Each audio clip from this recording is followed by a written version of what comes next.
ఈ బండిని మీరు ఎలాగ చూపించారో తెలియదు కానీ మొన్న విశాఖపట్నం రోడ్డు మీద చూశానండి. ఏటి అంత ఉంది అది?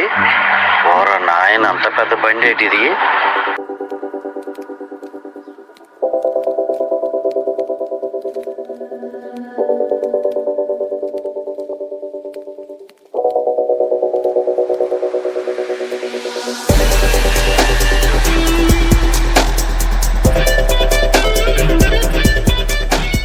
నమస్తే అందరికీ, నేను మీ Madhukiran. Welcome back to my YouTube channel Moto mats.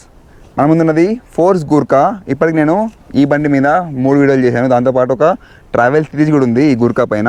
ఆ 3 వీడియోలు కంప్లీట్గా డీటెయిల్ రివ్యూ, ఒక డ్రైవ్ రివ్యూ, దాంతోపాటు why Gurkha why not Thar అనేది ఈ కార్ యొక్క ఓనర్ అంటే మా అన్నతోని ఒక ఇంటర్వ్యూ ఉంది అనమాట. ఆ 3 వీడియోస్ మీరు మిస్ అయితే తప్పకుండా చెక్ చేయండి. కింద డిస్క్రిప్షన్లో ఇంకా పిన్ కామెంట్ ఉంటుంది. ఇప్పుడు నేను మీకు ఈ వీడియోలో 25,000 కిలోమీటర్ తర్వాత అంటే 25,000 కిలోమీటర్లు ఈ బండి నడిపించిన తర్వాత దీని పర్ఫార్మెన్స్ ఎలా ఉంది, దీనిలో మనకు వచ్చిన మేజర్ ప్రాబ్లమ్స్ ఏంటి, దాంతోపాటు ఈ కార్ని యాక్చువల్గా ఎవరు ప్రిఫర్ చేయాలి, ఎవరు ప్రిఫర్ చేయకూడదు అనే విషయాలు ఈ వీడియోలో మాట్లాడుకుందాం. వీడియో మాత్రం ఎండ్ వరకు చూడండి, చాలా జెన్యూన్ ఇన్ఫర్మేషన్ ఇస్తా. ఫస్ట్ టైం ఛానల్ చూస్తే మాత్రం డెఫినెట్లీ సబ్స్క్రైబ్ చేసి ఈ వీడియోకి ఒక లైక్ కొట్టండి. ఈ 25,000 కిలోమీటర్ తర్వాత బండి కండిషన్ ఏ విధంగా ఉంది, ఇందులో మేము చేసిన చిన్న చిన్న మోడిఫికేషన్స్ ఏమున్నాయి అన్నీ నేను మీకు ఇప్పుడు చూపిస్తా. ఆ తర్వాత మనము మెయిన్ ఇంపార్టెంట్ ఈ కార్లో వచ్చిన ప్రాబ్లమ్స్ ఏంటి అండ్ ఈ కార్ ఎవరు ప్రిఫర్ చేయాలనేది డీటెయిల్గా మాట్లాడదాం. ఇప్పుడైతే కార్ని చూడండి, ఎలాంటి ఎక్స్టర్నల్ డ్యామేజ్ అయితే లేవు. ఒకసారి బండి ఫ్లైఓవర్ దగ్గర ఆగినప్పుడు వెనకాల నుంచి ఒక వ్యాగనార్ వచ్చి డాష్ ఇచ్చాడు. వ్యాగనార్ మాత్రం తుక్కైంది, అంటే ఎవరికేం ప్రమాదం జరగలేదు దేవుడి దయ వల్ల. ఇది ఒక్కటి మనం డ్యామేజ్ అయింది, కొత్తగా మార్పించామంతే. దాని తప్ప కార్కి ఎలాంటి ప్రాబ్లం కాలేదు. అంత స్ట్రాంగ్ ఈ బండి.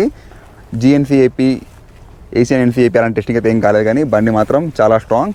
ఇంకా పెయింటింగ్ పరంగా ఎలాంటి డ్యామేజెస్ లేవు. ఇందులో మనం పెట్టించిన యాక్సెసరీస్ పైన కనబడుతున్న ఈ ర్యాక్, దాంతోపాటు ఒక jerry can, diesel jerry can, ఇంకా ఇదొక గ్రిల్, దాంతోపాటు ఇందులో కంప్లీట్ ఫుల్ ఫ్లోరింగ్ మ్యాట్ అయితే వేయలేదు. మీకు తెలిసిందే, నేను ఆ కంప్లీట్ ఫ్లోరింగ్ మ్యాట్కి సపోర్ట్ చేయను. అన్లాక్,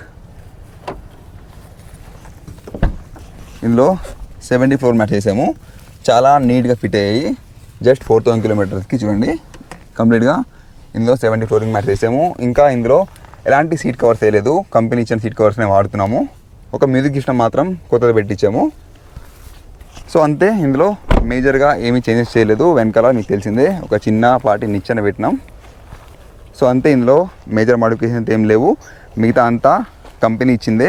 మీకు తెలిసిందే ఈ గూర్ఖాలో ఎక్కువ వేరియంట్స్ ఉండవు, ఓన్లీ సింగిల్ వేరియంట్, ఒకటే వేరియంట్. మేము కొన్నప్పుడు 17.3 lakh, ఇప్పుడు మాత్రం దీని కాస్ట్ 19 lakh టచ్ అయిపోయింది. మీరు మళ్ళీ యాక్సెసరీస్ అన్ని వేయిస్తే 19.5, 20 వరకు కూడా వెళ్ళిపోతుంది. ఇందులో ఒక చిన్న మోడిఫికేషన్, లైటింగ్ కొంచెం తక్కువ అనిపిస్తుంది నాకు హైవే పైన, అందుకే ఈ ఫాగ్ ల్యాంప్స్లో ఎల్ఈడి పెట్టాం. చూడండి లోపల ఉన్నది ఎల్ఈడి. ఇప్పుడు లైటింగ్ మాత్రం కొంచెం బాగానే ఇంప్రూవ్ అయింది. నార్మల్గా అయితే ఎక్కువ లైట్స్ పెడితే ఇందులో లేదు ఈ ఎల్ఈడి సెటప్లో. ఇండికేటర్స్లో వర్షం పడినప్పుడు లైట్గా మాయిశ్చర్ అయితే ఇలా వెళ్తుంది చూడండి, అంతేగాని ఎక్కువ ఇష్యూస్ ఏం లేవు. సో ఈ 25,000 కిలోమీటర్స్లో బండి సర్వీసింగ్ వెళ్ళింది 3 సార్లు, అది నేను మీకు నెక్స్ట్ చెప్తాను. కార్ మాత్రం ఇప్పుడు కండిషన్ ఇలా ఉంది. టైర్లు కూడా ఎక్కువగా ఏం అరిగిపోలేదు చూడండి, ఇంకా చాలా లైఫ్ ఉంది. ఇంకా 25,000 కిలోమీటర్లు పక్కా వస్తుంది. ఒకసారి ఈ బండి యొక్క టైర్లు మారిస్తే డైరెక్ట్గా 40,000 రూపాయలు ఫసాక్ అవుతాయి అనమాట. సో అది 25,000 కిలోమీటర్ తర్వాత బండి యొక్క లుక్. ఇప్పుడు ఈ ఫోర్స్ గూర్ఖా ఎగ్జాస్ట్ నోట్ వినిపిస్తాను మీకు.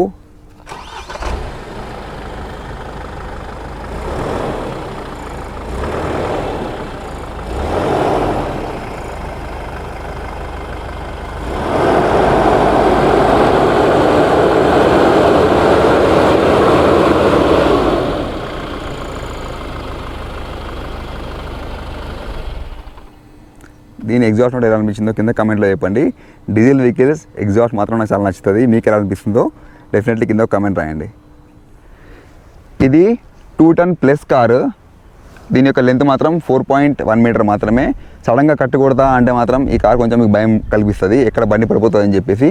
అది ఎక్కువ బాడీ రోలింగ్ ఉందని ఫీలింగ్ వస్తుంది, బట్ ఎలాంటి కంప్లైంట్స్ లేవు. బాడీ రోల్ అయ్యి బండి పడిపోయింది అనేది ఇంతవరకు అయితే గూర్ఖా దానిలో మాత్రం వినలేదు. దీని సస్పెన్షన్ చూపిస్తాను మీకు.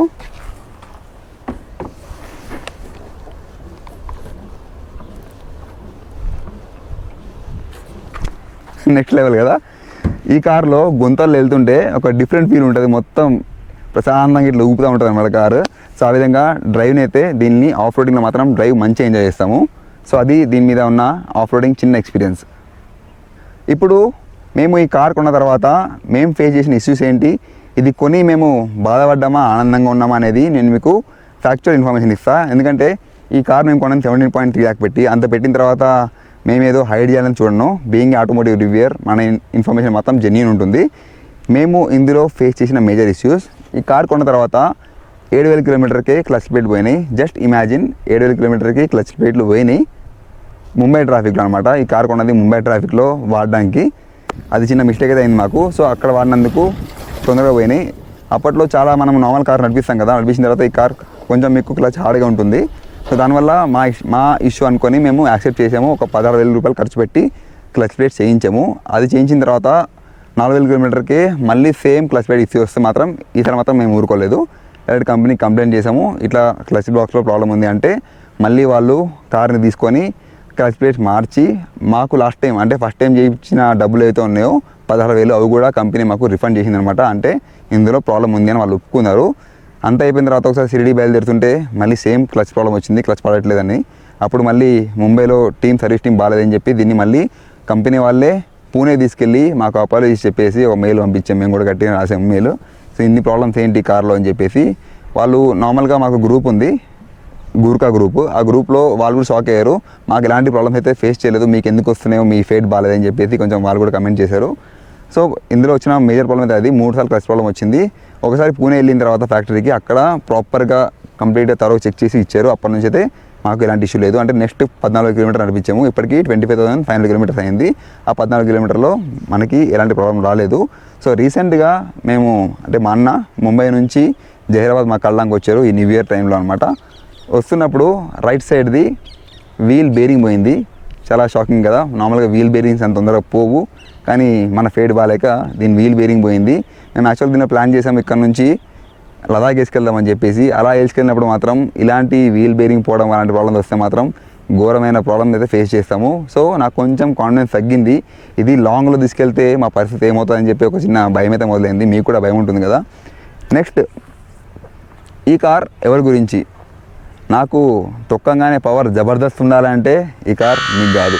స్టీరింగ్ ఫుల్ ఫ్రీ ఉండాలి, మనం రెగ్యులర్ వాడతాం కార్స్, దానిలాగా ఫ్రీగా ఉండాలంటే మాత్రం ఇది మీకు కాదు. దాంతోపాటు గేర్ బాక్స్ ఇట్లా ఫింగర్స్తో నా కార్ నేను ఫింగర్స్ వేస్తారా భయ్ అంటే మాత్రం ఈ కార్ కాదు. దీనికి మొత్తం మనం కొంచెం బలం పెట్టాల్సిందే. లాంగ్లో ఒక 500-600 కిలోమీటర్ కొడతా అంటే మాత్రం కొంచెం మీరు స్ట్రెయిన్ అవుతారు, ఎందుకంటే కొంచెం డ్రైవర్ ఫేటింగ్ అయితే ఇందులో ఉంటుంది. సింపుల్గా కార్ తిప్పడానికి మీరు కొంచెం బలం పెట్టాల్సిందే, గేర్ వేయాలంటే కూడా బలం పెట్టాల్సిందే. ధనాదం కొడతా అంటే మాత్రం కాదు ఇది. 0 to 100 వెళ్ళడానికి ఫస్ట్ నేను మీకు డ్రైవ్ వీడియో చెప్పాను కదా, 21 seconds పైన పడుతుంది, అంత టైం పడుతుంది పికప్ అందుకోవాలంటే. ఇది 2.6 లీటర్ ఇంజన్ అయినా కానీ పవర్ మాత్రం ఇందులో ఇచ్చింది 91 bhpa, టార్క్ మాత్రం 250 Nm టార్క్ ఉంది. కాబట్టి మీరు దీనిలో ధనాదన్ కొడతా ఫ్రీగా ఉండాలి, చాలా సింపుల్ డ్రైవింగ్. ఇప్పుడు వస్తున్న కార్ తెలుసుగా మీకు ఫ్యూచర్స్ పరంగా నెక్స్ట్ లెవెల్ తీసుకెళ్ళిపోయారు. ఆ ఫ్యూచర్స్ని దృష్టిలో పెట్టుకొని ఈ కార్ని కంపేర్ చేస్తే మాత్రం మీరు పప్పులు కాలేసినట్టే. మీరు హార్డ్ కోర్ డ్రైవింగ్ ఇష్టపడతాం, మాన్యువల్ ఎంజాయ్ చేస్తాం, ఐఎమ్ఏ ఆటోమోటివ్ ఎంతూసియాస్ట్, నేను ఇలాంటి కార్ని నడిపించగలుగుతా అనే దమ్ము ఉంటే మాత్రం ఈ కార్ని మీరు ఎంజాయ్ చేస్తారు. అంతేగాని ఇప్పుడు రెగ్యులర్గా మనం వాడే కార్స్తో కంపేర్ చేసి దీన్ని నడిపిస్తే మాత్రం మీరు చాలా ఇబ్బంది పడతారు, ఫ్రాంక్లీ చెప్తున్నా. ఎందుకంటే అంత ఈజీ అనిపించదు మీకు. అది నా ఒక్క రివ్యూ కాదు, నేను ఈ కార్ ఇచ్చి నడిపించిన తర్వాత వాళ్ళు చెప్పింది అనమాట. కొంచెం హార్డ్ అనిపిస్తుందని చెప్తారు, అది నడిపించాలంటే మాత్రం మీకు కొంచెం దమ్ము ఉండాల్సిందే. వన్ మోర్ థింగ్, ఈ కార్ రెగ్యులర్గా మీరు డైలీ కమ్యూటింగ్ చేస్తాం, ఆఫీస్కి వెళ్ళొస్తాం అంటే మాత్రం మీకు కూడా ఈ కార్ కాదు. మీ దగ్గర ఆల్రెడీ చిన్న కార్ ఉంది, రెగ్యులర్గా అదే వాడతాను, ప్రశాంతంగా వీకెండ్స్లో సెలవులు వచ్చినప్పుడు ఈ కార్ని ఒక 100-200 కిలోమీటర్ తీసుకెళ్ళి మంచి కొండలు ఎక్కుతా కొండలు దిగుతా ఆ విధంగా ఎంజాయ్ చేస్తే మాత్రం ఇది one of the best car. One more thing, మీకు జనాల అటెన్షన్ కావాలంటే జనాలు అయితే ఈ కార్ వెళ్తుంటే తిరిగి మరి చూస్తున్నారు. ఆ యొక్క హెడ్ టర్నింగ్ కార్ అనమాట ఇది.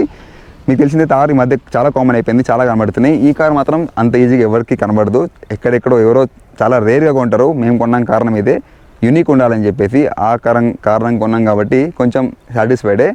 నాకు అడిగితే మాత్రం నేను definitely I'm a Thar lover. ఇది కొంటావా అంటే మాత్రం నేనైతే ఒక బ్యాక్ స్టెప్ వేస్తాను, ఎందుకంటే నేను లాంగ్ డ్రైవ్స్ ఇష్టపడతా. ఇది లాంగ్ అయితే కొంచెం ఇబ్బంది అయితే ఉంటుంది. సో ఇది నాట్ ఫర్, మీకు చెప్పాను కదా క్లియర్గా ఎవరి కోసం కాదు అనేది. ఎవరైతే ప్రతి కార్ని ఎంజాయ్ చేస్తామో షార్ట్ ట్రిప్స్ కోసం అండ్ ఘాట్స్ కొండలు గట్లా ఎక్కుతామంటే మాత్రం ఇది one of the best car. కానీ మేము ఫేస్ చేసిన చిన్న చిన్న ఇష్యూస్ అయితే ఉన్నాయో దాన్ని దృష్టిలో పెట్టుకుంటే మాత్రం ఒక చిన్న భయం అయితే నాకు ఉంది, ఈ కార్ దూరం తీసుకెళ్తే ఏమవుతుందో అని చెప్పేసి. సో ఇదనమాట నా 25,000 కిలోమీటర్స్లో నేను ఫేస్ చేసిన డిఫరెంట్ ఎక్స్పీరియన్స్. అంటే నేను కాదు, నేను మా అన్న కంబైన్డ్గా. మా అన్న అయితే రాలేదు, ఎందుకంటే ఈ కార్ అంత పెట్టి కొన్న తర్వాత నెగిటివ్స్ చెప్పు అంటే ఎవరు ఇష్టపడరు చెప్పడానికి. నేను స్లోగా ప్రశాంతంగా అడిగాను అనమాట, ఏమేమి వచ్చాయి చెప్పు అని తెలుసుకొని మీకు క్రూడీ గురించి విడమర్చి చెప్పిన రివ్యూ అనమాట. ఇప్పుడు ఈ ఫోర్స్ గూర్కా ఇంజన్ గురించి మీకు ఒక ఇంపార్టెంట్ ఇన్ఫర్మేషన్ చెప్తాను. ఇందులో వాడింది మెర్సిడీస్ జీ వ్యాగన్ ఇంజన్.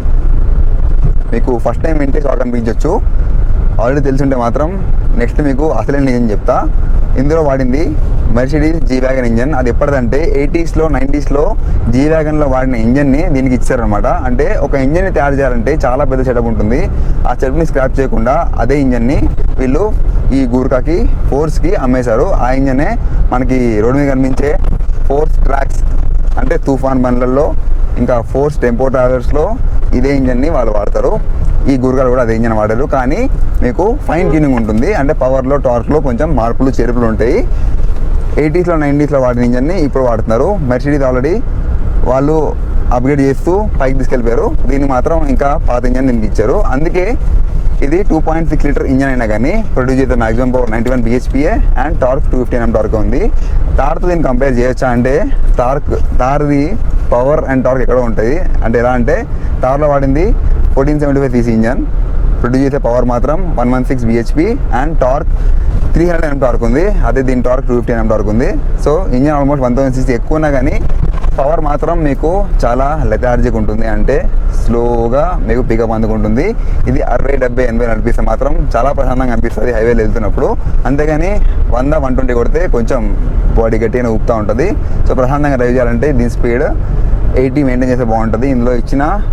ఇందులో ఇచ్చిన సేఫ్టీ మాత్రం ఓన్లీ 2 ఎయిర్ బ్యాగ్స్ ఉన్నాయి. ఫ్రంట్ 2 ఎయిర్ బ్యాగ్స్ ఉన్నాయి. అంతేకాకుండా ఇందులో ABS CBD ఉంది. ఇంకా hill hold assist, traction control అలాంటి అప్డేటెడ్ ESP అలాంటివి అయితే ఏమీ లేవు. కాబట్టి ఎక్కువ ఎక్స్పెక్ట్ చేయకుండా ప్రశాంతంగా ఒక hard core off roading car కావాలంటే మీరు ఈ గూర్కాని ప్రిఫర్ చేయొచ్చు.